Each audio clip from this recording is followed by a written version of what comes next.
You are watching Sports Matters TV. Definitely. You've got a massive Irish fan base. Like you've got a lot of Irish fans. When we said you were going to come on with us today, we had so many messages. So it's Oh, that's very good to hear. That's very good to hear, and I say hello to all the fans out there of Impact and that likes what I've done in the business.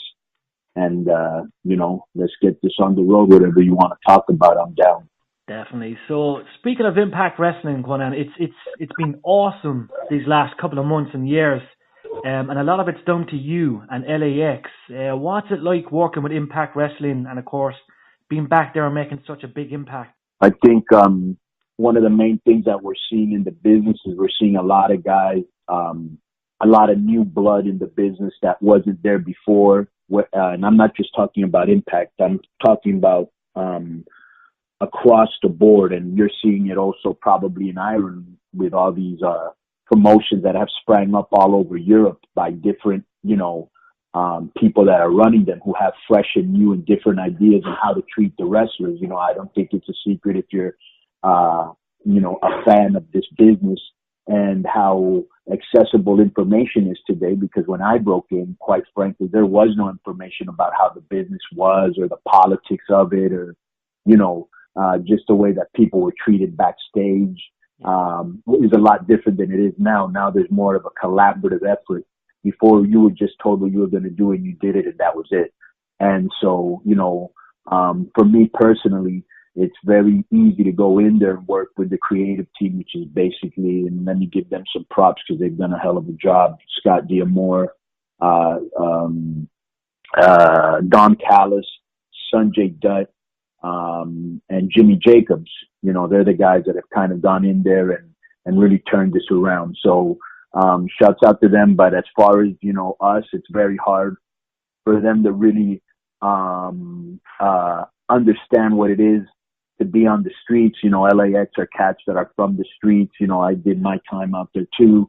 And so we try to bring like, more of a street feel to the wrestling product. So, and I think that people, they recognize, when something's real and they know there's a realty factor to it. There's a realness factor to it. And we try to use language that isn't sophomoric or, kind of embarrassing. And I'm not in any way trying to rip on WWE, but I think we'll all agree that some of the stuff they write for some of their wrestlers is really, very sophomoric. And again, they're targeting a younger audience also. So I like all the liberties that we're afforded. And, I think it translates, on the TV screen. It's like, I'm not going to lie, like I've been watching wrestling for over 20 years. I've seen some great things in wrestling, but LAX for me, it's something new. It's incredible. Everybody's talking about it. It's a huge thing in the wrestling world. It must be a great honor just to see, it trend, people talk across the world. Like, you're basically dominating Impact Wrestling as we speak, and you must be really proud of that. I'm very proud of that because obviously this is something that, I came up with from the concept to the letters LAX. If you listen to the theme song, I'm on that theme song with some other guys. I co-wrote it for the company. Yeah. And obviously the first iteration was Homicide and Hernandez. And that was very, very, very successful run because it was a homegrown thing that nobody had. And so when I came back to Impact, Jeff Jarrett was in charge, and he basically wanted me to be a mouthpiece for Bobby Lashley. Yeah. And I was like, bro, Lashley knows how to talk. He doesn't need me to talk for him. And he goes, well, what do you want to do? And I said, well, let me do a new LAX. He goes, well, go out there and I want you to find two young guys, and I went out there, found two unknown guys, two New Yorkers, and we had great chemistry. And at the same time, I'm happy to see two other guys that I was with them from the very beginning when nobody knew who they were, which is Pentagon and Phoenix. They're also in, Impact as a Lucha Brothers. So whether it's LAX or whether it's them or even Taya, who's another girl who came from Canada through Mexico, and I helped a lot in her development. I'm very proud to see all the people that I work with, always striving and getting a name for themselves in the business. I'm telling you, everybody's talking about it, and it just does not go away. LAX, all the guys we meet up with on the weekends, they all talk about it. And I'm just saying it's a credit where it's due to yourself and the team for making such a huge kind of brand and something that's dominating wrestling worldwide. So I can't wait to see what the future holds, because you're going to tempt a lot of organizations to try and, I suppose, steal you from Impact Wrestling, try and get you elsewhere. But obviously, you're loyal to Impact, and there's obviously big things to come throughout 2019. And let me tell you what's the funny thing about LAX. Originally, LAX came from a place of anger from me, because I was in this team called 3 Live Crew. Now, this is way back like in 2006. And it was me, Road Dogg, and Ron Killings. And so they put Billy Gunn in that group, and they called this what would they call 4 Live Crew, okay? And I wasn't feeling that. I was like, bro, I don't like this. And then the next thing they took Road Dogg and what's this other guy, Billy Gunn, and they were so popular as DX. They had them do like their own tag team, and they kind of left me and Ron Killings hanging. Yeah. And I was really upset with that. And I said, why don't you do something with me and Ron Killings? And they didn't want to do it. And so I was like, well, why don't you do something with Latinos? You never want to do nothing with Latinos. None of us are in positions of power. We're not an agent. We don't write the shows. We don't do nothing. And so I basically started LAX, Latin American Exchange, and it was just a group where only Latinos could be in it. And so it was kind of my way of, just being mad at what I thought was Latino underrepresentation and some of the treatment that they gave us in general, minorities really in general. And that's really how LAX started. It was me really angry about something in the business. And if you go back and you watch my early promos in 2006, which were very, very passionate and spirited, people used to say, wow, man, those are really good. And I go, yeah, because that came from the heart. I was really mad, and I was actually saying in my promos what I actually felt. And people thought it was kind of like a work, but it was actually a shoot. And that's how LAX actually started. Well, I absolutely love it. And, 2019 is going to bring massive things. Like, we have to speak about you as a wrestler, Konnan, because I've always been a huge fan. Like, you pretty much made that debut back in 1987. You were trained by some real great wrestlers. But for you, how's the journey been, since day one? Because you're one of the best, talkers in wrestling. You always speak the truth. There's no bullshit. You always, give it your all, and I love that. You're always honest. But your journey since day one, how have you found it, and would you change anything at all? Because it's been, one remarkable journey. Probably to be trained a little bit better in wrestling, because I came from an era where you had to really, really, you had to go through a lot of tough guys. There were a lot of tough guys in the business. It wasn't like today that you see a lot of young kids in the business. Yeah. And so back then it was mostly men, and they were always, they were very grizzled, and they'd been in the business for all these years, and they'd been on the road, and so they really made you literally fight in the ring. And it was very tough. It was very tough at the beginning, but I was very lucky because I was a bodybuilder. And so there was hardly nobody in Mexico that was into bodybuilding as a wrestler at that time. Yeah. So when I came into Mexico, already I had a big advantage because I was physically so much more impressive looking than everybody else. And then, I had like a natural charisma, and just like the outfits that I wore, I was like a star the first year I was in the business in Mexico, like real quick. And that was kind of a little bit hard for me because, I didn't get no respect from the other wrestlers. They knew I couldn't wrestle, but nobody could really do nothing to me because the promoters would protect me. They'd be like, this is a guy that's helping draw people. We know he's green, but you do not touch my cash cow. And so there was a lot of, jealousy and envy, and people trying me out anyway. They didn't give a shit. And so, I had to really defend myself. And once people understood that, you were going to defend yourself, they leave you alone. That's proper respect. It's you've got to be that way. And yeah. we know how tough that industry can be. Over the years, we've heard so many wrestlers say, you've got to earn your respect and such. Like for you, like when you were growing up and when you were a wrestler, what kind of guys did you respect most in the business? Let me tell you something, Jerry. This is very weird for you to hear, but I didn't grow up like a big wrestling fan. I didn't grow up wanting to be a wrestler. You know, I didn't have a ring in my backyard. You know, I wasn't a big fan. I followed wrestling. I grew up in Miami. Yeah. So I basically watched wrestling till I was about, I want to say 6 or 8 years old. And then I kind of like, I don't know if the word is outgrew or just became disinterested. Yeah. And then I picked it up again a little bit when I was like, I want to say 14 years old. Yeah. Georgia Wrestling had come on cable TV. So now I didn't have to live in Miami to watch Miami, wrestling. I lived in California, and I was in the military, and I wasn't in the military yet because I was 14. So I started to watch wrestling. Let me get it to you this way. I fell out of watching wrestling when I was 6 or 8. I watched it again when I was 14 for about a year. And then I watched it one more time when I was about 23 when I broke back into the business. So I didn't really follow wrestling. It wasn't like my good friend Eddie Guerrero, my good friend Rey Mysterio.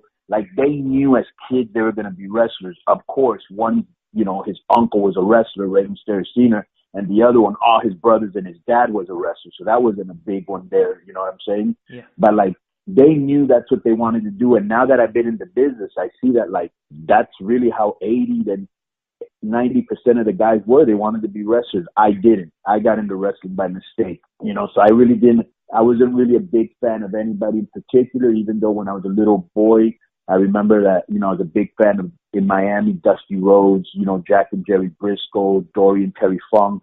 Then when I started watching Georgia Championship Wrestling, I was a big fan of, Ric Flair. If you notice, all the guys that I liked had a lot of charisma and could talk on promos, Yeah. That was, Roddy Piper. I was a big fan of Roddy Piper. So, I was a big fan of Macho Man.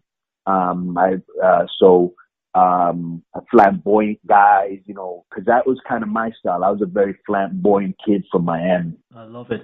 And like just speaking, you said Eddie Guerrero on Rey Mysterio. Unfortunately, as we all know, we lost Eddie many years ago. One of the greatest wrestlers of all time. But what does Eddie mean to you? Because I know he played a bit of a role in your training as a wrestler. But even with Rey, we know you're still close with Rey as well.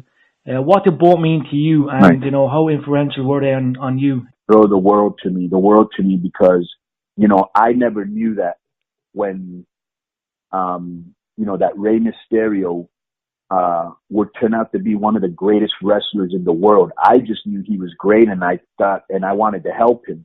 I never understood how great he really was. Now I see how great, like I knew he was great, but you don't really know, and so same thing with Eddie. I always thought he was great. I was like, wow, everybody's got to see this guy. So like when I went to AAA, I convinced him to leave our competition, which was Arena Mexico. He was actually wearing a mask. If you read I think he actually puts it in his book. I convinced him to leave Arena Mexico, come to our promotion and take off his mask in the middle of the ring. Let me tell you why that's important.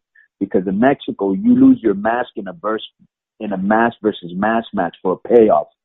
That's what the mask is for. Yeah. And so he could have made money with that, And I just said, bro, take off the mask. You're Eddie Guerrero. Nobody in your family ever wore a mask. You don't need a mask, And he came and he took off his mask. But I think Eddie, he just taught me how to be a professional. He just taught me the inner workings of wrestling that I didn't understand because I didn't grow up in the business, and of course that he was one of my best friends. We were like brothers. And so he just taught me a lot about the business that I didn't know. And he went way out of his way to help me out. He would take me to the wrestling ring in his backyard. His dad was considered one of the greatest wrestlers of all time in Mexico, called Gory Guerrero. Many consider the best. He would have me he had like a little private library with wrestling books. And he would let me go in there, read wrestling books, and then I'd go and I'd ask him questions. Like I really wanted to learn everything I could about this new business that I knew nothing about. So he helped me out a lot in that respect. and obviously when we were teaming up as the Gringo Locos with Love Machine, he taught me a lot of in-work stuff. Then, Ray, such an incredible guy, he just really taught me, because I was very temperamental and I didn't like the way that, they treated the boys in Mexico or they treated the minorities in the United States. So I was always very, very outspoken and getting into arguments with everybody. And he was kind of the guy that was like, look, you don't have to get so mad. It's okay. I go, no, it's not okay. And he'd always calm me down.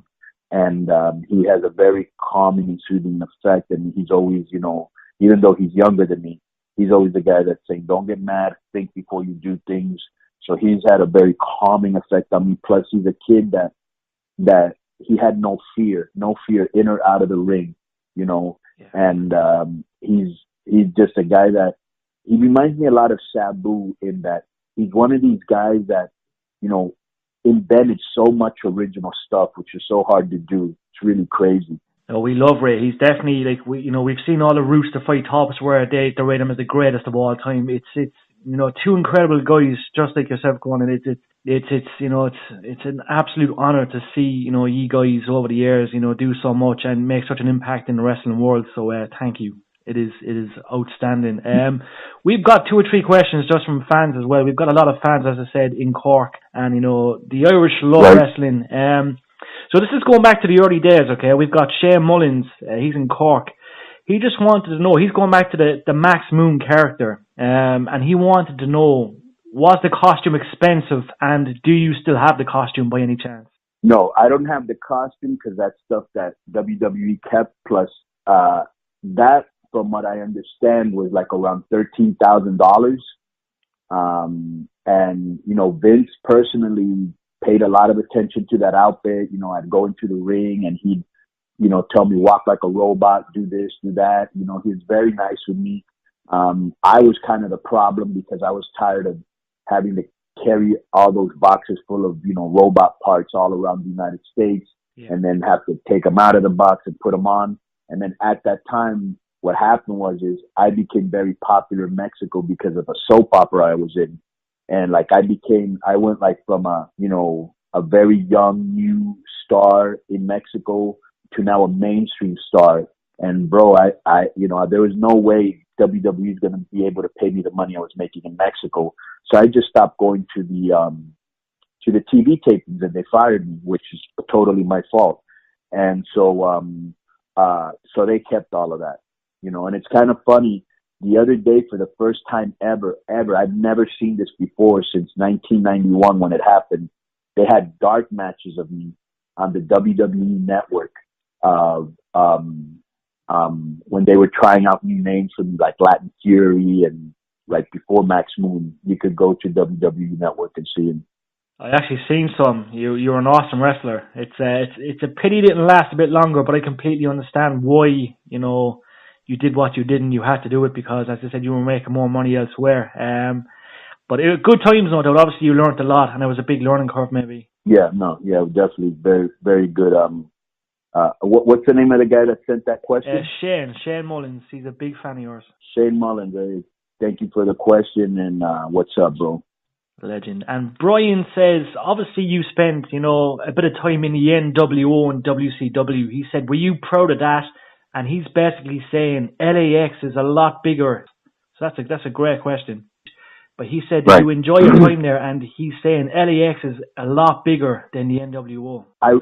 Thank you for the compliment. I didn't enjoy NWO because by the time I came to NWO, they had so many people in it that I don't know if you remember, I was kind of like the C team, And so I'd just go in to do a run-in or to get beat up, and I was not feeling that whatsoever. But basically what they did is they took me from this other group called the Dungeon of Doom that Kevin Sullivan was running. And so they were like, bro, why don't you come with us? And then obviously that was the hottest thing on the show. Basically I was invited by Hall and Nash.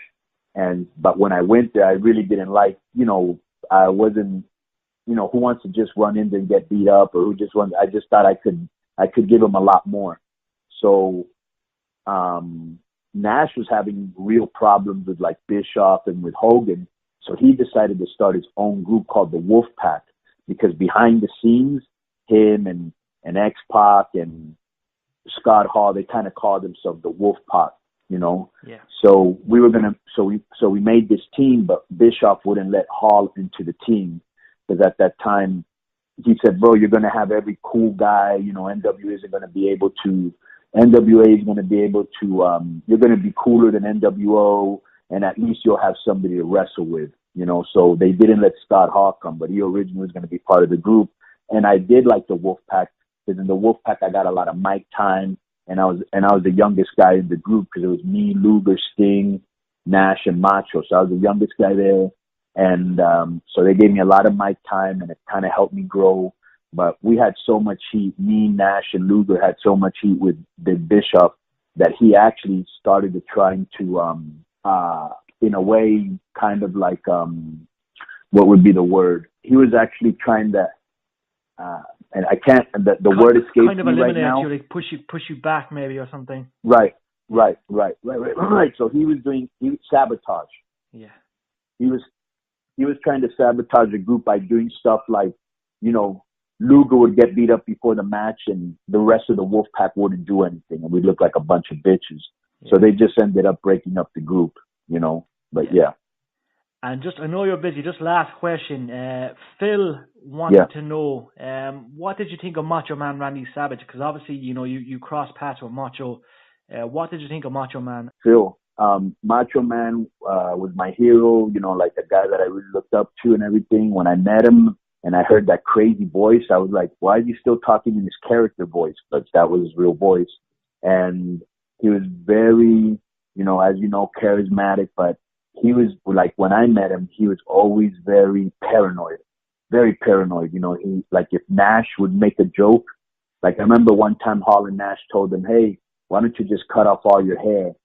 And he goes, "What for?" He goes, "Bro, it doesn't look good." He goes, "If you want to, me and Nash, we'll cut off our hair just so you'll see that it looks better bald instead of just having, like, you know how him and Hogan had the hair just kind of hanging on at the back of the head." Yeah. And so he came up to me and he goes, "Hey man," he goes, "is Hall and Nash fucking with me?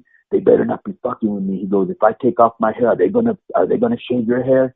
And I was like, "Bro, and I told Hall and Nash, I hope you're not fucking with this guy, because if he does shave his hair and you don't, shit's on." And because Macho is, you know, he liked to fight.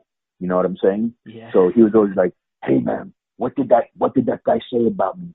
You know, what are they saying about me?" He was very paranoid, which is very weird to me. But you know, I loved being with him, bro, because he was such a cool guy. Well, we appreciate you sharing all the stories. And Marco, you're one of the best, you know, in wrestling. You know, you're always honest, but like, I could listen to you for days and days. You know, I've heard you on so many shows, podcasts. It's an absolute honor speaking to you. I really mean that. So thank you. No, thank you, and just say hello to everybody in Ireland and keep watching the product. You know, we're going to keep putting out really cool stuff. That's one thing me and the boys from LAX, we always talk about. And even when we had this feud with the OGs, you know, I would say, bro, everything we do on TV has to be good, because people are going to see this forever, including yourself.